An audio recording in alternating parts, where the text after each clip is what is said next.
All right, guys. So we finished one problem with completing the square. We're going to do one more with completing the square, just so that we can see how it works when a is not 1.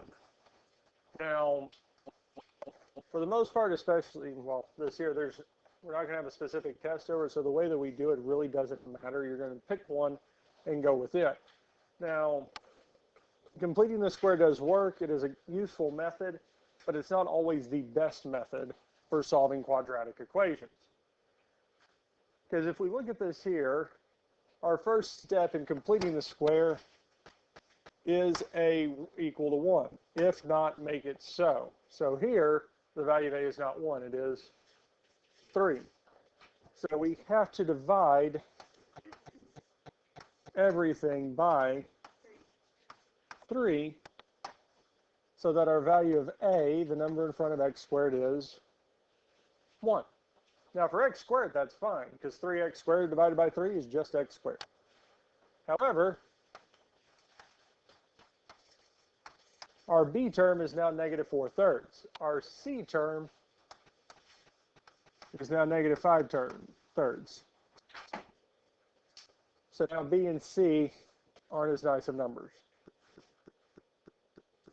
Our second step is to get the constant term by itself and leave 2 spaces. So we're going to add 5/3 to both sides. So the left-hand side is going to be x squared minus 4/3 x plus blank is equal to 5/3 plus blank. So our first step, is a equal to 1? If not, make it so. So we did. Second step, get the constant term by itself, our number without a variable, by itself, and leave 2 spaces. Now the third step is to find the value of c. Well, our c value is equal to b over 2 squared. Well, this here, all we need to do is plug in the value of b to get the value of c. Well, b in our case is negative 4/3. So what we have is negative 4/3 over 2 squared. Lots of fractions. Now, even though we do have a fraction in a fraction, the calculator can help us with this here. Negative 4/3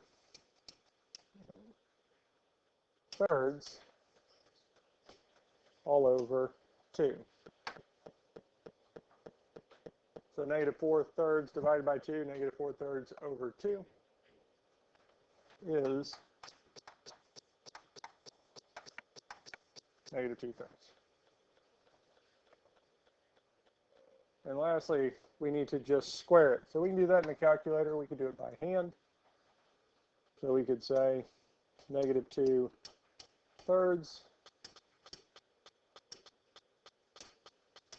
squared is 4/9.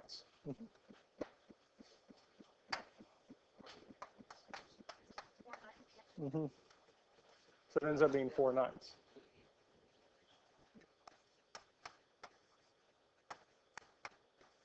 Now the value of c is always going to end up being a positive amount.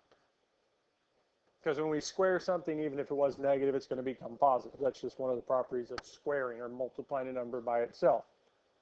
Now when we plug c back in, for this here, we're going to add it to both sides.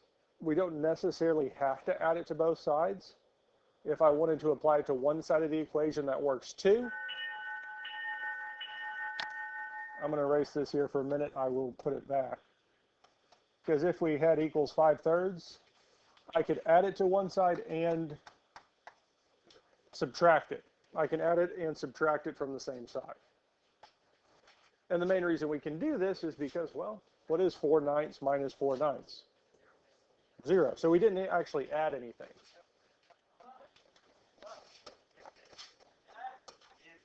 And there are some cases where we're going to have to put it on the same side. And that's if we're trying to complete the square, we have a number in front of the parentheses, we've got to put it in there. And that'll come up when we start talking about ellipses, parabolas, some of the different equations. Here, it's easier just to put it on either side. Questions on this so far?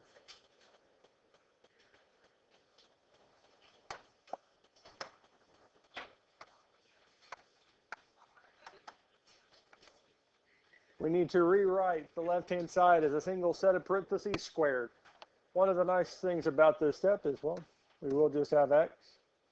And the number and sign that go in here are whatever we have inside the parentheses before we square it. So we will have 2/3, and it will be negative. So we have x minus 2/3. On the other side, we're going to have to add 5/3 and 4/9,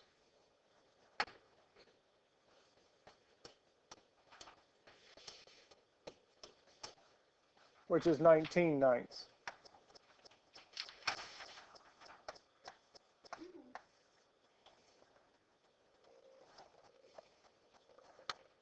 Questions on this here? Our next step is just to solve. After we get it factored, we solve. And we can do that by taking the square root of both sides. Now on the left-hand side, our square root and square will cancel, leaving us with x minus 2/3 is equal to plus or minus.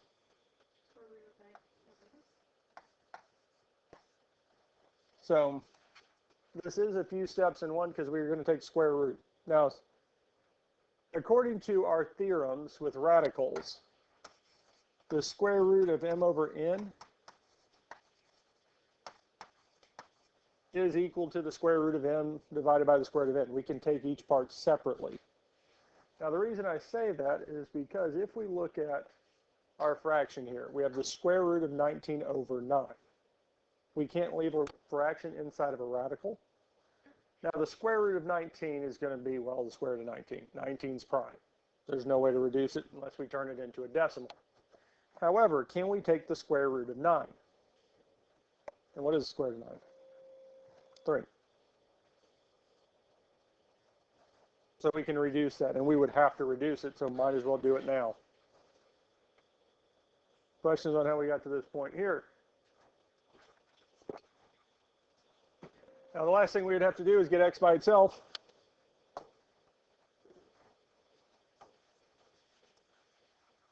So we would add 2/3 to both sides. Telling us x is equal to 2/3 plus or minus the square root of 19 over 3.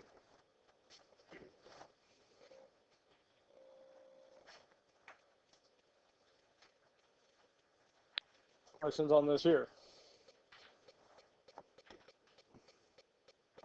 Now, there is another way to write this answer.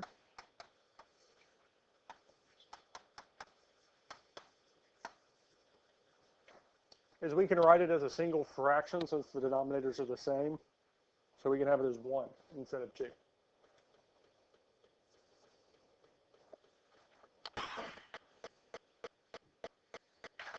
Now this one here, because square root of 19 is not rational, we could technically get the graphing calculator to tell us this, but it would be the decimal approximation, not the exact answer.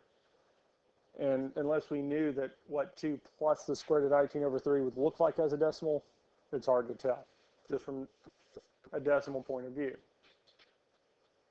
Questions on this here?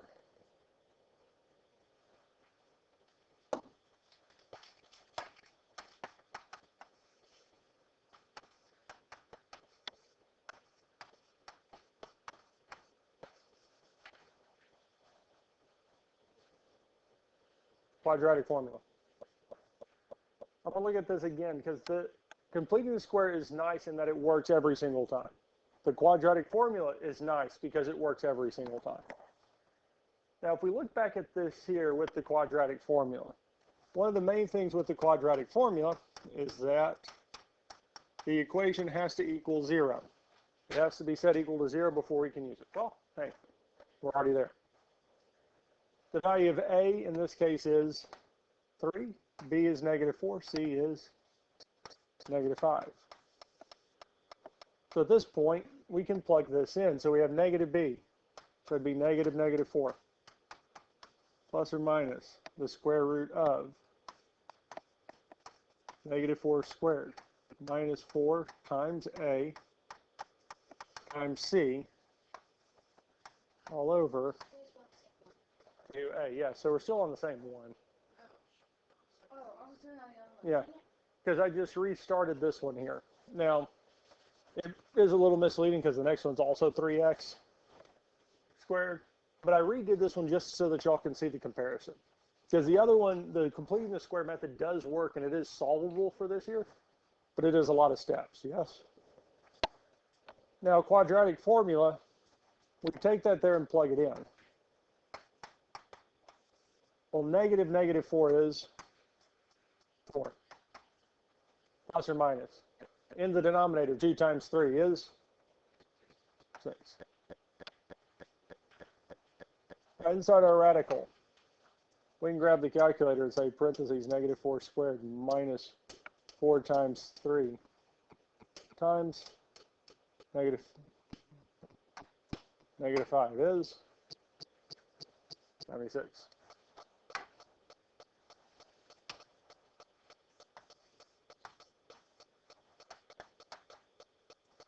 Will the square root of 76 reduce? Yes. Well, yes, because we know it's supposed to be square root of 19. Now, the 30xs will let us reduce radicals. It will reduce radicals without turning it into a decimal.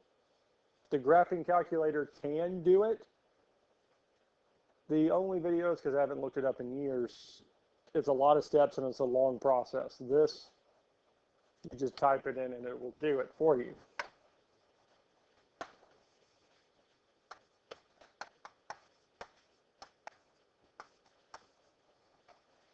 And we get this here.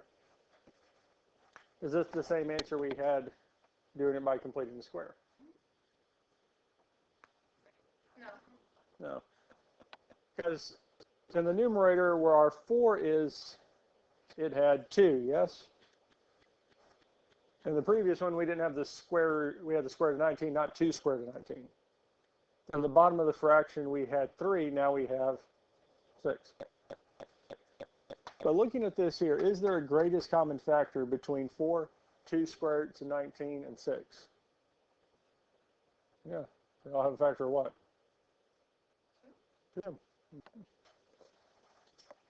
So there's different ways we can do this. I can factor 2 out of the numerator. And if I factor that 2 out, okay, 2 plus or minus square root of 19, that lines up. Now we have this here, 2 over 6. Well, 2 over 6 has a common factor of 2.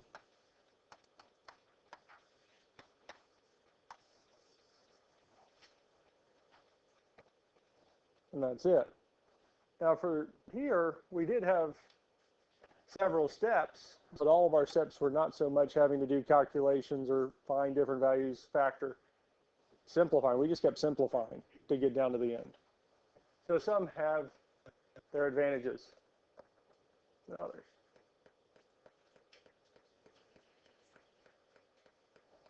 So we'll look at this one here. With this one, we're going to look at it with the quadratic formula.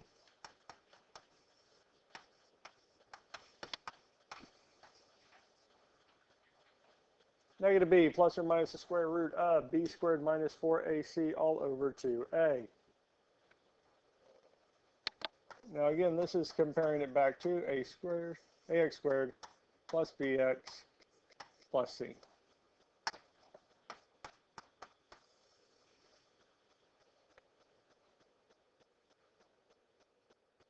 And really our first main step is just plugging in the values of a, b, and c. So the first thing we have is negative b. What's the value of b? So what are we taking? We're taking negative negative 10, yes? What is negative negative 10? Yeah, the negative and a negative make a. Why not just write positive 10?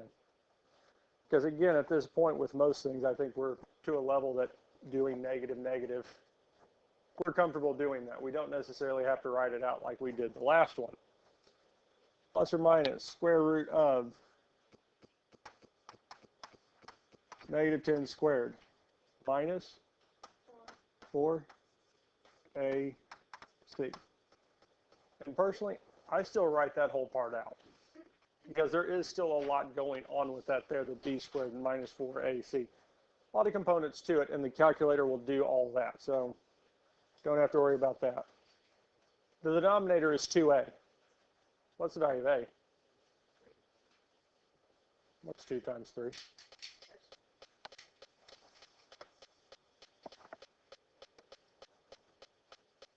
I do all that at once. Because fixing the sign with negative b, multiplying by 2, I think we all feel pretty comfortable doing those 2 steps. So we can almost do those 2 steps as we plug everything in. We took a whole step out of the previous one because we wrote it with the parentheses in that end, then multiplying by 2. Fixing the sign. Well, okay. Back up.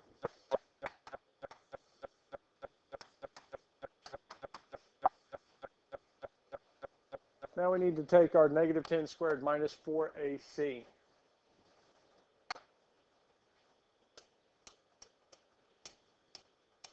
Four times 3 times, was it negative 5? No, that was the previous one.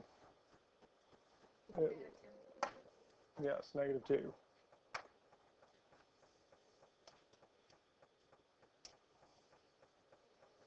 So we have 124. What are we going to be doing with that? We have to take what?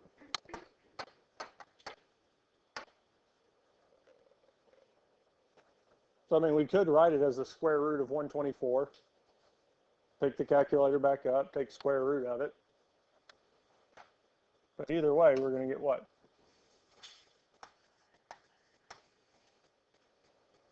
Two square root of 31.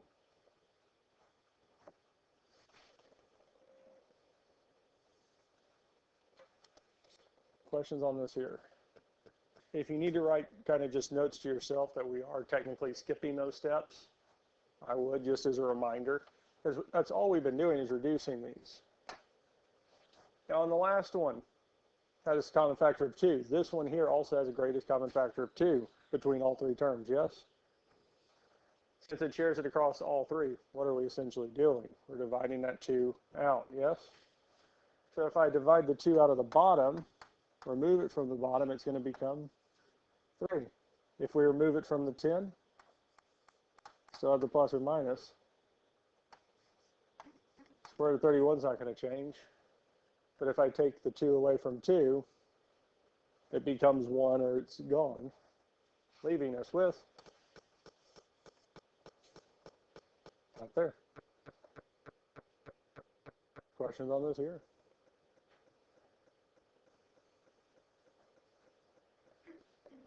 We ready for the next one?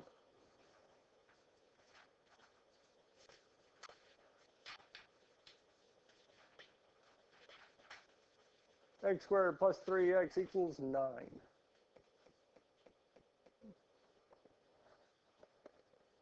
If we want to do this by completing the square, our first step's already set up. Because the 9 is on one side, the constant term's already there, a is 1, we can move straight into the other steps. If we want to do quadratic formula, we have to subtract the 9 over and go from there. Or if we want to try factoring, we could do that too. But unfortunately, this doesn't factor. Quadratic formula or completing the square? Well, we can do completing the square. So the first step in completing the square is a equal to 1. Yes, it is. Second step is get to the third term by, or the constant term by itself, and leave 2 spaces. Okay. Well, the only thing we're missing is 2 spaces.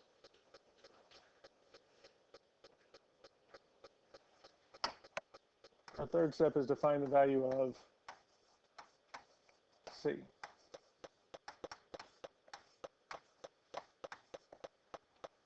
our C value is going to equal b over 2 squared.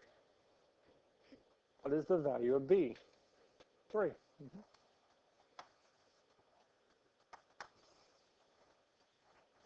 Will 3 divide by 2 nicely? Will it reduce at all? No. So we'll leave it as 3 halves because we can convert it to 1.5, but completing the square works nicer and I think better in fractional than in decimal.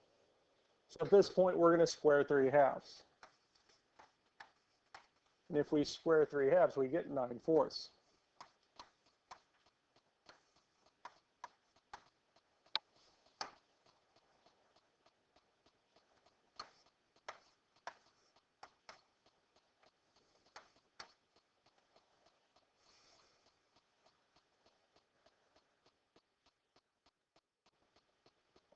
Now we need to factor and solve.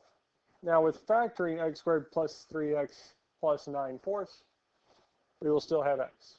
Plus or minus is going to depend on whatever's inside the parentheses before we squared it.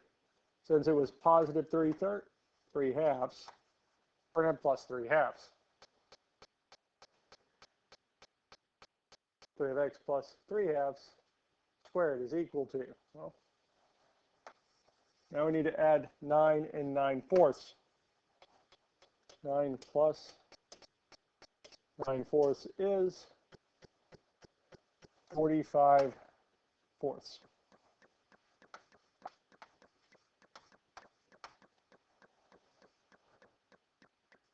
Questions on how we got to this point here?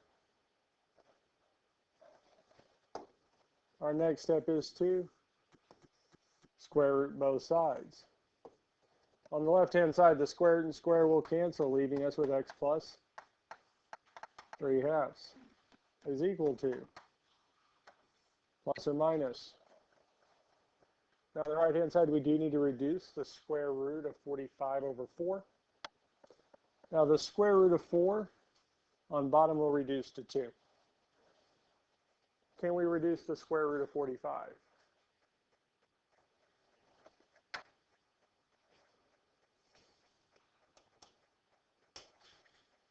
We can. Now, we could have typed this in all at once to see if it reduces, and we do get this here. The calculator, the 30XS, really dislikes having a fraction inside the radical. It just goes straight to decimal. I don't know why. Having it split up will reduce it just fine, but having it as a whole does not. But that's how we can get the 30XS to simplify the radical. And last but not least, we need to get x by itself, and we would subtract 3 halves from both sides, giving us negative 3 halves, plus or minus 3 square roots of 5/2. And that's our final answer. Questions on this here? Questions on anything we've done so far? Are we ready for the next part? 8x squared minus 24x plus 18. Well, one thing we haven't done today.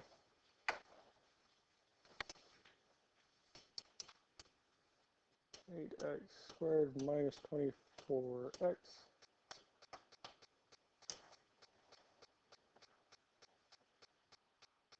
All right. Well, whatever the solution is, it's going to be between 1 and 2. I don't know what it is, but its value is going to be between 1 and 2.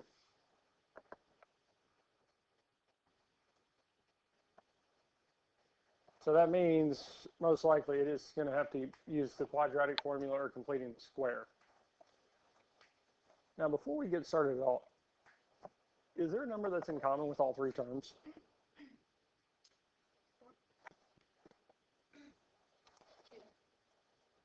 2 for sure.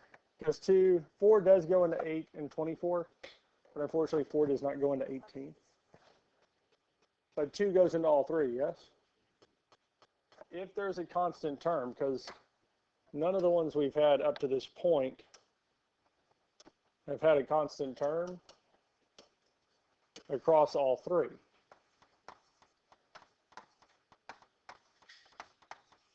But if there is a number in common with all three, get rid of it, divide it out. We can divide constant terms. We can divide these coefficients down. This is just a scalar. We just scaled the function by 2. And what that gives us is 4x squared minus 12x plus 9 is equal to 0. And it would be hard to somewhat see on this just because of how it's crossing the x-axis, but this will not change the solutions. It'll change all the other y values, but the solutions will stay the same.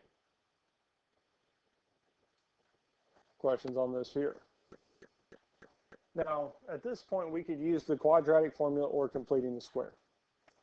Personally, I would use the quadratic formula over completing the square on this, mainly because of the first step. Is a equal to 1? Well, here it's not.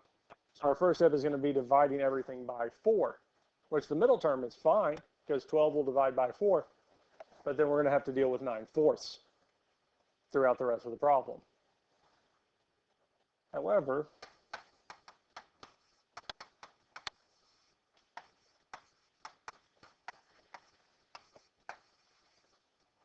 all you got to do is plug it into this here.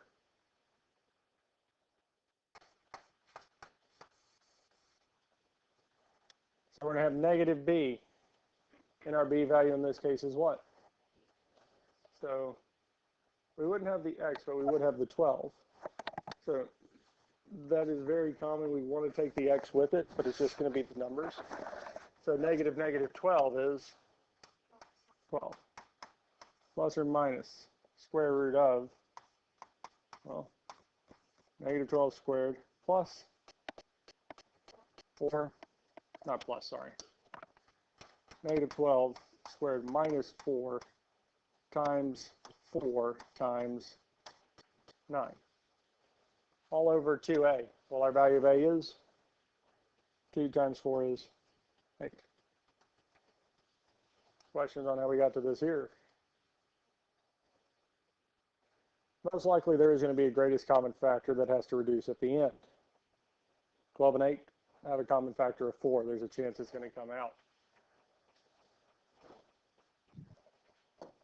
So negative 12 squared minus 4 times 4 times 9.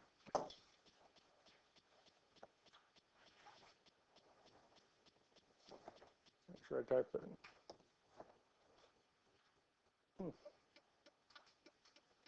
Yep. So that is 0. Yeah, that's fine. What's the square root of 0? It would be just 0.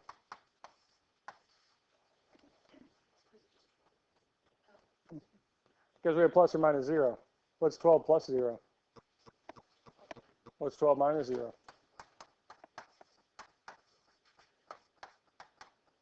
So we have 12 over 8.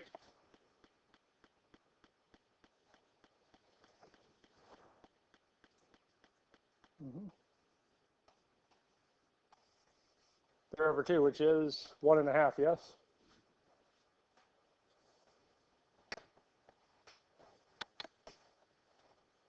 That kind of lines up with that there, doesn't it? Where it hits.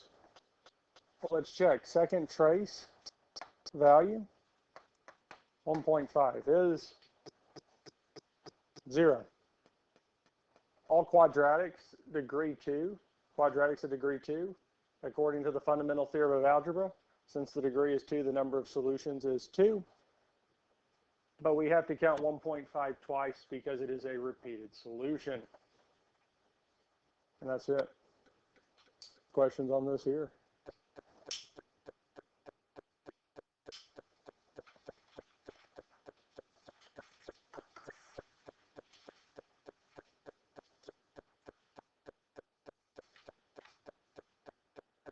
3x to the fourth equals 48x squared. These here, especially these higher degree polynomial functions, we need to get them equal to 0. That's going to be the first main step. So to do that, we will subtract 48x squared from both sides, telling us that we have 3x to the fourth minus 48x squared is equal to 0. Now, there are different ways to solve this. One of them is finding the rational zeros, graphing it, and seeing if it tells us any zeros.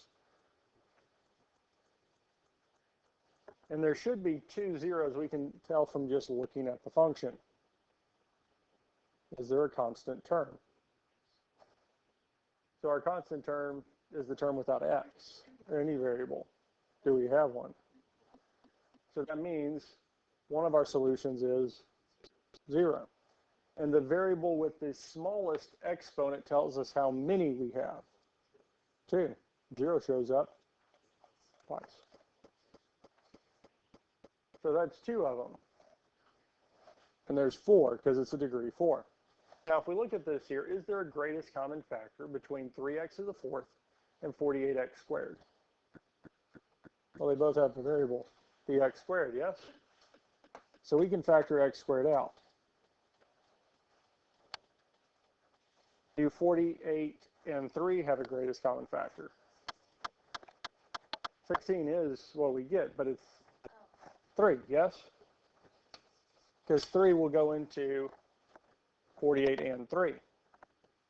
Because if we factor 3x squared out of 3x to the fourth, we're left with x squared. If we factor a 3 out of 48, we're left with 16. And the x squared factors out completely.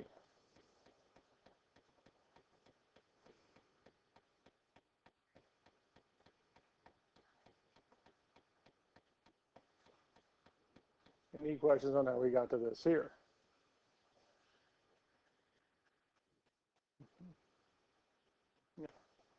Now, at this point, we have 2 or more things multiplied together to equal 0.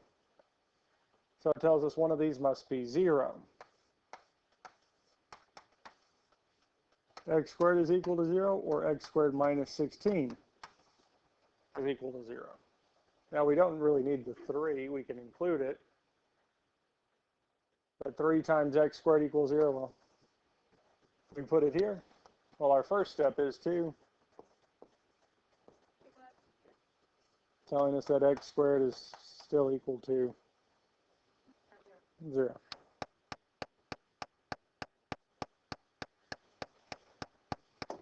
At this point, we can square root both sides, telling us that x is equal to 0.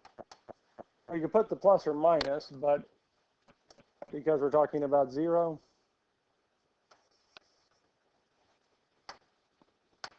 it is meaningless. But there are 2 solutions at 0.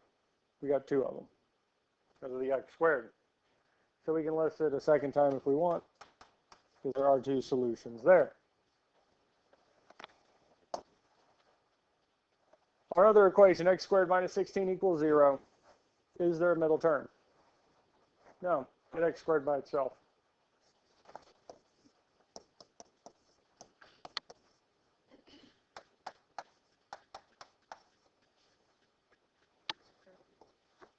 Now that it's by itself, we can, come on, take square root of both sides. Square root of x squared is x. Square root of 16 is 4. And since we took an even root of both sides, we have to put the plus or minus. So that tells us our solutions are 0, 0, and positive and negative 14. Questions on this here? Oh, I wonder. So 3x to the fourth minus 48x squared equals 3x to the fourth minus 48x squared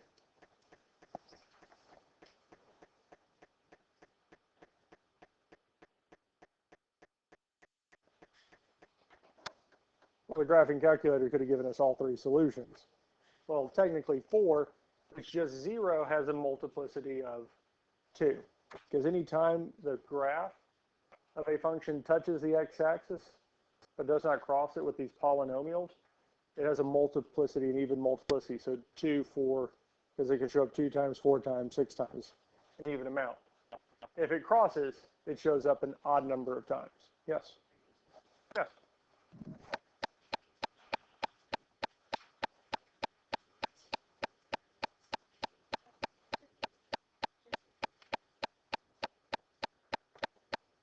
Oh. 9x to the fourth minus 12x squared. This is the one we'll end on today. So let's try just graphing it if it worked so well in the last one.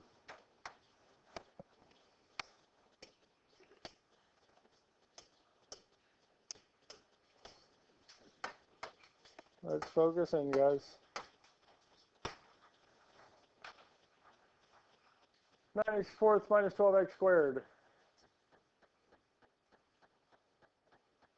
Well, we did get one of the solutions, we just didn't get the other two.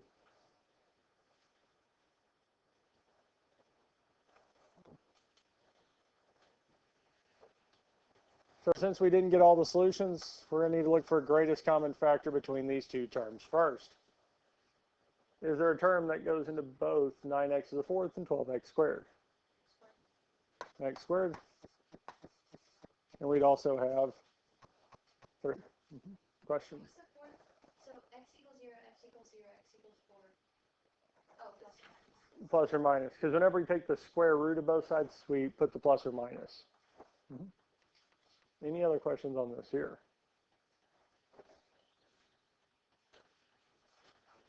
Now this next one here, we factor out the 3x squared. And we factor the 3x squared out of both terms, our 9. X to the fourth is going to become 3x squared. When we factor 3 out of 12, we get 4. And the x squared factors out completely. Question? Okay. Now the 3x squared, x squared, this equals 0. Well, we're just multiplying x by itself, and it gives us 0, which means x has to be 0 or x is 0. That's where we get that multiplicity of 2 is 0. The other spot we have is 3x squared minus 4 is equal to 0. Again, just like with the previous one, we don't have a middle term. So we can add 4 to both sides, telling us 3x squared is equal to 4. And then we can divide both sides by 3, telling us x squared is equal to 4 over 3. And lastly, we can